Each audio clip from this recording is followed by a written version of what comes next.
Assalamualaikum warahmatullahi wabarakatuh.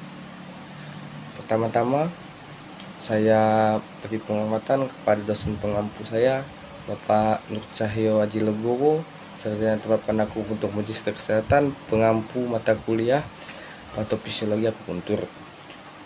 Baiklah, saya akan menjelaskan rangkuman pembelajaran setengah semester dari Bapak Nur Cahyo Aji Legowo yang mengampu mata kuliah Patofisiologi Akupuntur.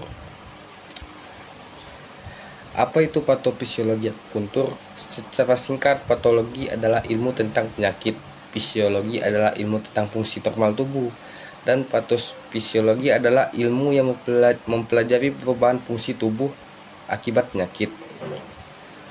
Dalam teori TCM, penyakit atau shichi secara garis besar dibagi menjadi beberapa kelompok besar: faktor eksternal, faktor internal, faktor genetik atau keturunan, dan faktor trauma serta sekunder. Keempat faktor ini yang akan kita bahas secara komprehensif hari ini. Faktor eksternal. Faktor eksternal adalah patogen yang berasal dari luar tubuh, seringkali berkaitan dengan perubahan iklim, musim, dan lingkungan. Patogen ini biasanya menyerang permukaan tubuh terlebih dahulu, seperti kulit, mulut, dan hidung. Ada 6 patogen eksternal utama yang perlu kita kenali: angin, dingin, lembab, kering, panas musim, dan api. Mari kita bahas satu persatu. Yang pertama adalah angin. Angin adalah shichi yang dominan di musim semi, tetapi bisa muncul di musim lainnya. Sifatnya yang aktif dan bergerak berpindah-pindah. Gejala eksternalnya antara lain demam, takut angin, dan nyeri sendi yang berpindah-pindah. Secara internal, angin bisa menyebabkan pusing mendadak, defisiensi mulut, atau tremor. Pada lidah, ciri khasnya adalah lidah bergetar atau menyimpang, yang mengindikasikan angin dalam atau sering dikaitkan dengan stroke. Patogen kedua adalah dingin. Sifatnya yin, yang berbahaya karena dapat merusak yang qi tubuh. Gejala eksternal yang khas adalah demam, tetapi penderitanya justru takut dingin dan tidak mau berkeringat. Jika dingin menyerang bagian dalam, akan muncul nyeri perut mendadak yang terasa lebih baik jika dihangatkan. Pada lidah, ciri khas dingin adalah lidah pucat, gemuk, dengan lapisan putih tebal dan basah. Yang patogen ketiga adalah patogen lembab. Patogen ini dominan di akhir musim panas. Sifatnya berat dan kental, cenderung menyebabkan penyumbatan. Gejalanya antara lain rasa berat di kepala dan tubuh, atau gangguan pencernaan seperti buang air besarnya lembek.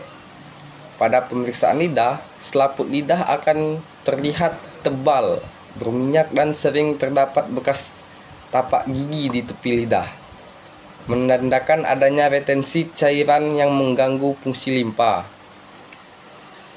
Yang keempat adalah patogen kering. Patogen ini menyerang di musim gugur, yang sifatnya merusak cairan tubuh, terutama yin paru-paru. Gejalanya sangat khas: kulit kering, mulut dan tenggorokan kering, serta batuk kering dan dahak sedikit dan lengket. Pada lidah, terlihat lidah berwarna merah dengan lapisan yang sangat tipis, kering, bahkan bisa tampak retak-retak. Yang kelima, kita memiliki panas musim. Ini adalah patogen di musim panas yang sangat panas dan lembab. Gejalanya termasuk demam tinggi, haus berlebihan, dan wajah kemerahan. Yang terakhir adalah api. Api adalah shichi yang paling kuat dan paling panas. Sifatnya membakar dan menyerang sen, kesadaran. Gejala api sangat dramatis: demam tinggi, haus, urin gelap, hingga insomnia atau bahkan pingsan dan kejang. Pada lidah, api menunjukkan lidah merah terang dengan selaput kuning dan titik-titik merah. Nadinya cepat dan kuat. Oke.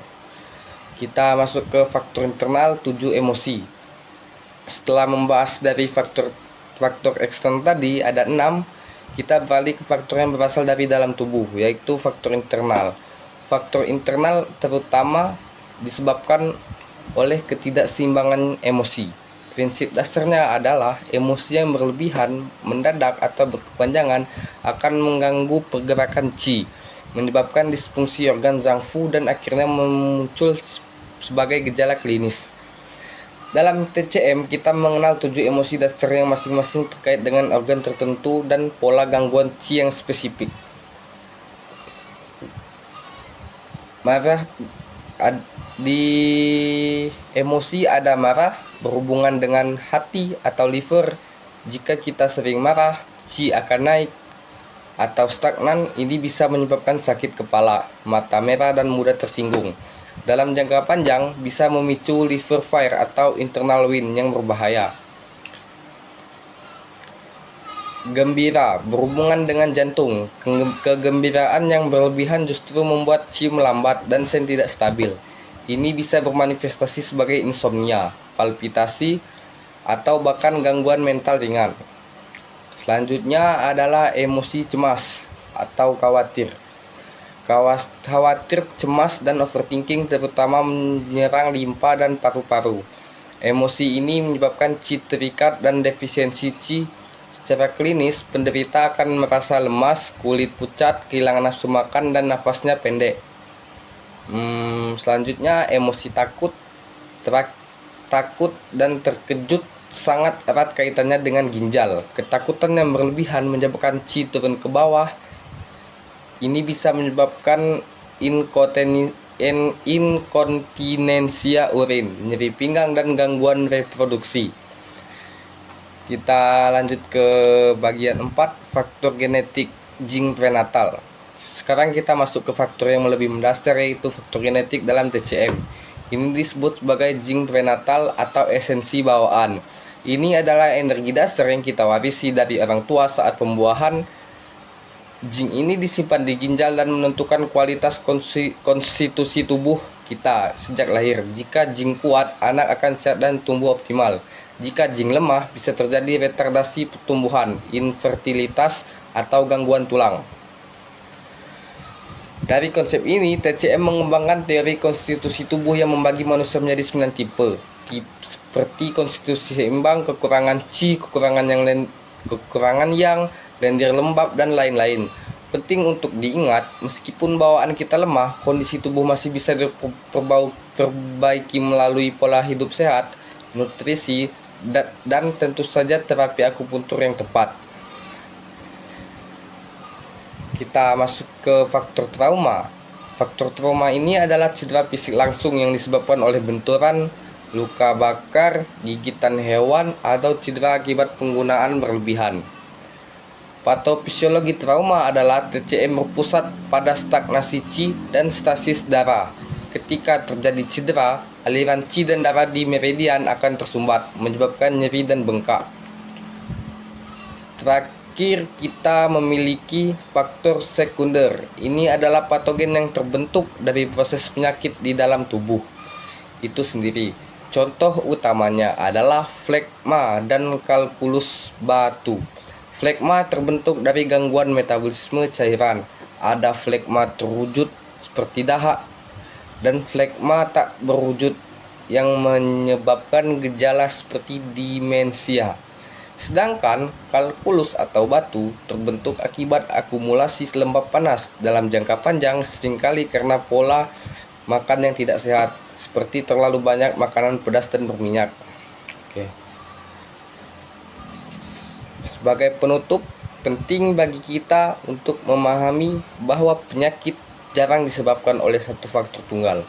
Biasanya ada interaksi kompleks antara faktor eksternal, internal, genetik, dan trauma. Sebagian seorang akupunturis, tugas kita adalah menganalisa akar masalah ini. Apakah ini disebabkan oleh angin dingin dari luar, atau kemerahan yang mempengaruhi liver, atau kelemahan jing bawaan. Dengan memahami hal ini, kita dapat menentukan terapi yang lebih tepat, tidak hanya menghilangkan gejala, tapi juga memperkuat tubuh secara keseluruhan. Demikian video presentasi kali ini, semoga bermanfaat. Saya Rahmat Doni beri penghormatan kepada Bapak Nur Cahyo Haji Legowo yang telah memberi kesempatan. Baik, apabila ada salah kata dan salah penjelasan, mohon dimaafkan. Wabillahi taufik wal hidayah. Wassalamualaikum warahmatullahi wabarakatuh.